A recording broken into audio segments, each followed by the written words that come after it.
வேப்பங்குச்சி வெறும் மரம் கிடையாது, நம்ம பற்களை கிளீன் பண்றதுக்காக இருந்த ஒரு பழங்கால ரகசியம் கூட.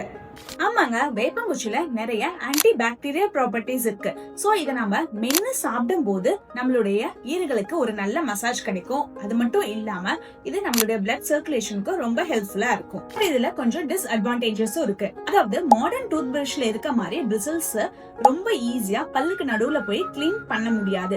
அது மட்டும் இல்லாம நம்ம டூத் பேஸ்ட்ல இருக்கக்கூடிய ஃப்ளூரைடும் இதுல இருக்காது. சோ பிரிசில்ஸ் ரொம்ப ஹார்டா இருக்கனால கம்ஸையும் மேல இருக்க எனாமல் கிட்டையும் குத்திக்கிறதுக்கு நிறைய வாய்ப்புகள் இருக்கு.